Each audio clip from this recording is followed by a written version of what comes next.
let's face it, imposter syndrome is real. And it keeps a lot of us from branching out to do other things that maybe are outside of our comfort zone or outside of the identity that we have built for ourselves. We're afraid that we aren't good enough to do that thing. Or maybe we're afraid about what people will think or say. But you really have to embrace your goal as part of your identity if you want it to be successful. Hi, I'm Chris LeBrun, your host of the Wholistic Productivity Podcast. As someone who's never been afraid of dreaming big and going for it all, I often find myself with a lot on my plate. I'm a husband and father, a nonprofit fundraiser, and an entrepreneur. What I've realized is my view of productivity was pretty toxic.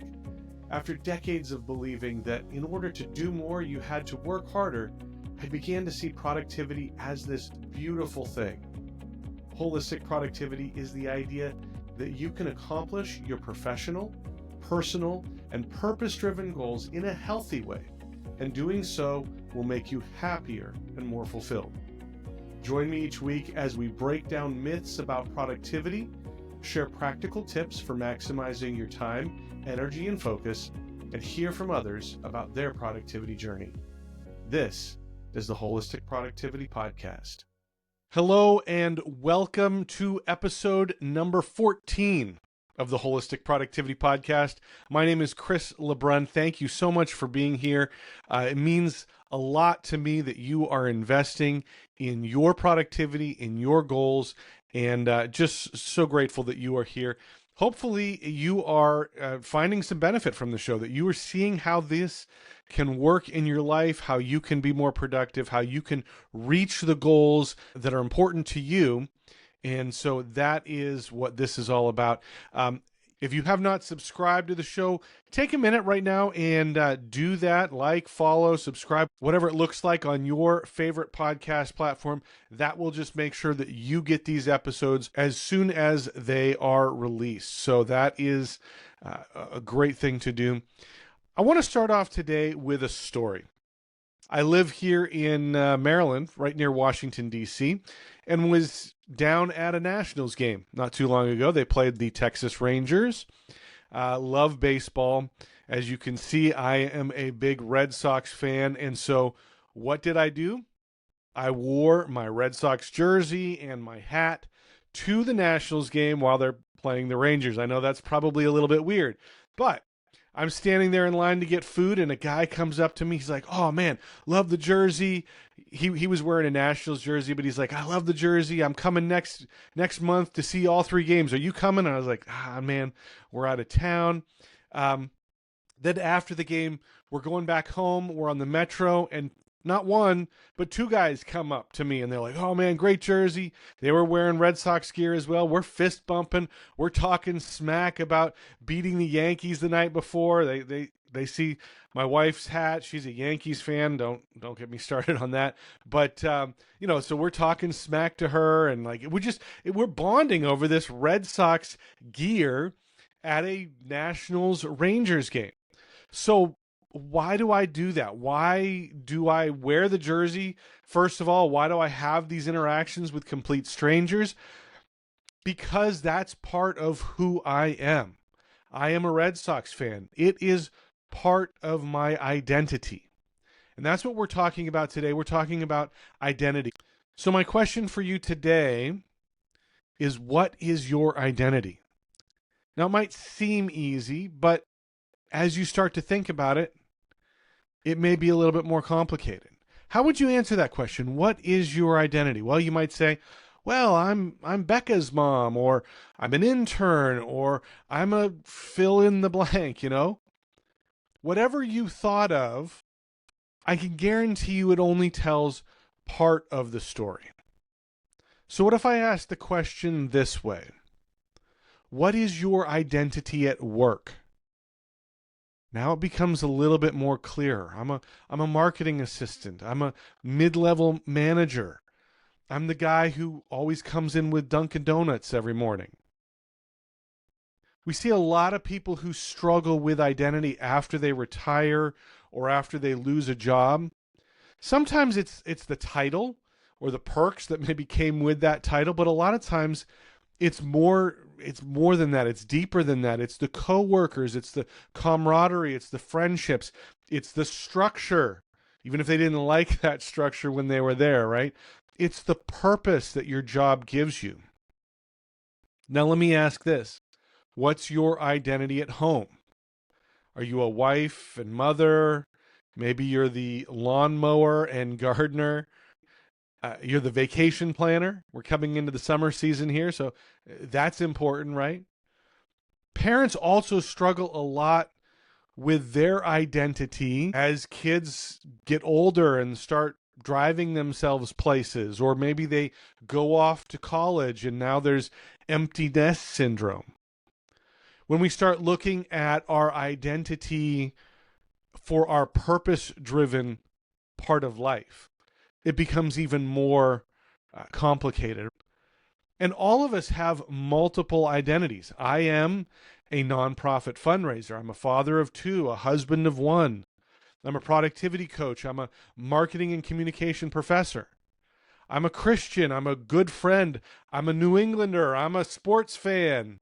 I'm a lover of music and film and Lego. You can see that behind me. I'm an adventurer and a traveler. I'm an entrepreneur. Pretty soon it starts sounding like I'm a character from Game of Thrones, right? With all these titles, all these identities. But today I want to look at why our identities are so important and what they have to do with productivity. How you see yourself will affect the types of goals that you try to reach. Let's face it, imposter syndrome is real. And it keeps a lot of us from branching out to do other things that maybe are outside of our comfort zone or outside of the identity that we have built for ourselves. We're afraid that we aren't good enough to do that thing. Or maybe we're afraid about what people will think or say. But you really have to embrace your goal as part of your identity if you want it to be successful. I wrote an article for my newsletter about identity not long ago. By the way, if you haven't signed up for the newsletter, make sure that you do that. It is free. There are all sorts of perks and benefits for doing that. You can find that at wholisticproductivity.com, and I'll leave a link in the show notes as well. As I wrote in the article, for years, I did not see myself as a runner. And so I didn't run. I also talk about a book by one of my favorite authors. I've talked about it many times, Dr. Benjamin Hardy. The book is called Be Your Future Self Now. In the book, he talks about how identity shapes who we are. When you identify as a runner, you do all the things that a runner does. You go on training runs, you eat healthy, you do yoga for flexibility, you sign up for races. If you don't identify as a runner, some of those things just don't make sense, especially the signing up for races part. That would be pretty silly. Dr. Hardy tells us that we can do this with anything. When we identify as a runner, a podcaster, an artist, a writer, we start to do the things that that person does, and then we become that identity. Now, identity has two parts, two different sides of the same coin, right? How we see ourselves is one side, and how others see us is the other side. And we need both of those things to be aligned to have the biggest impact in our life. Now, in elementary school, my grades were not the best. And I was a little bit of a troublemaker. I wasn't a bad kid. I just had a mouth, right? That I didn't know how to control it yet. I'm still trying to work on that now. But if I looked at my life, poor grades, kind of always in trouble a little bit, it wasn't necessarily positive. But I had really great teachers who saw potential in me. And they would always say, Chris, you're not living up to that potential. And when I started to realize that they were right, things started changing. My grades improved. I still had a little bit of a smart mouth, but I figured out how to control it. The same thing happened with my holistic productivity planner. In those early days when I was designing it, when I was creating the planner, I thought it was just a planner. But I had three great friends, and they became business partners for a while. They saw something that I couldn't see yet. It was bigger than a planner. It was the podcast. It was the coaching. It was creating a community that helped people to achieve their goals. And that was huge for me in those early days when all I saw was a planner. Sometimes others can see things in us that we don't see in ourselves, and they can see the negative side, the character flaws that we don't see, or maybe the destructive behavior that we are engaging in. Hopefully they feel comfortable giving us feedback on that, because it's important so that we can correct those negative things. On the positive side, though, they can help us see roadblocks that maybe we don't see, or other perspectives or ideas that we aren't thinking about. And so it's important to listen to those voices, those other things that people are telling us that are part of our identity, so that we can make the most out of that.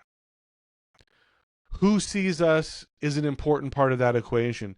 And if there are negative people in your life, we need to find positive voices that overpower them. We can't always replace the people in our lives that are negative, but we can find a positive voice to replace them, to be louder than that negative voice. When I was in high school, I had a friend. She was a girl, was not my girlfriend, but probably somebody that I would have been interested in filling that role. And she thought I was funny, which made me extremely happy. And in fact, one day I just made her laugh, saying something. And she's like, "Oh, Chris, you're so funny. You should be a comedian." I was like, "Oh, okay, yeah. I could see it. That could work." And so I went home and I wrote up this whole comedy routine, my first stand-up bit. I wrote the thing, I memorized it, I had the timing just right. I'm in my room practicing this thing, and I'm like, okay, we are going to go and try this out. And I go downstairs, and Mom is standing there at the kitchen sink doing the dishes, and I'm like, "Hey, Mom, I've got this comedy routine. I want to try it out. Let me know what you think."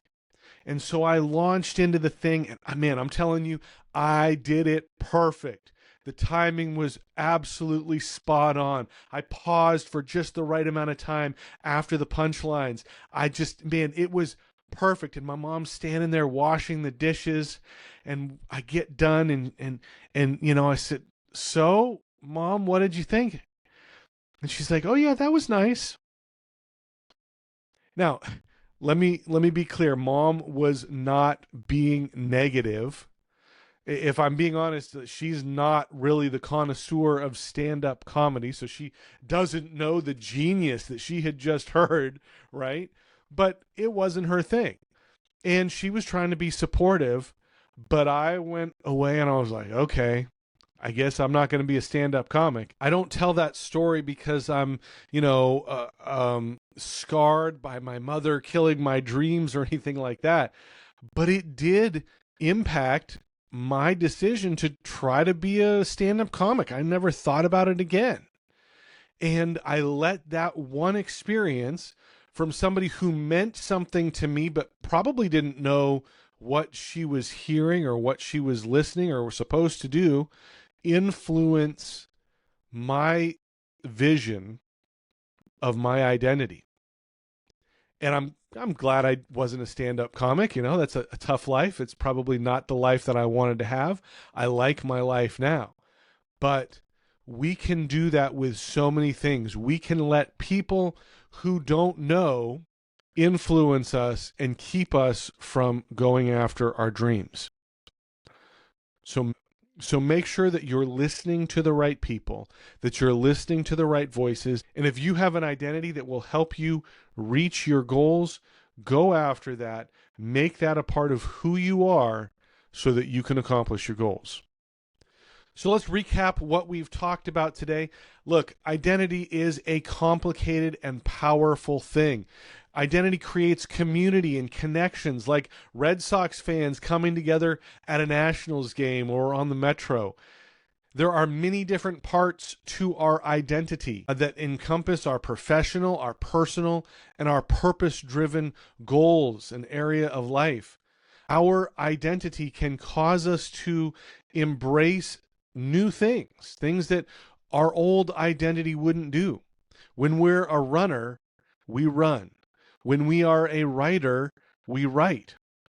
There are two sides to the identity coin, how we see ourselves and how others see us. And having those two things aligned is important. So be intentional about surrounding yourself with positive voices that encourage you to go after your goals and help you see the possibilities of your identity. That's it for the show today. Thank you so much for being here. Thank you for listening. Check out the show notes. You can find those at holisticproductivity.com/14. Links will be there for everything that we've talked about today. Be sure that you are subscribed on your favorite podcast platform or on YouTube so that you get the next episode when it drops next Tuesday. It's a timely one. Make sure that you listen to it right away. I don't want to give away too much, but it will be important for you to listen to it on Tuesday or Wednesday right after it drops, so make sure that you're subscribed to that. Also, if you liked the show and found it valuable for you, go ahead and rate it 5 stars. That helps other people find the show and helps them reach their goals as well. So thank you for doing that. Be sure to follow us on social media, Instagram, Facebook, Threads, LinkedIn, YouTube, all over the place. We are at Wholistic Productivity, and you can find great productivity tips, motivation, and other great content there as well. Again, thank you for listening in. I love it that you are here.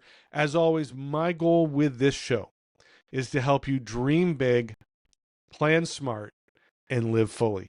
See you next time.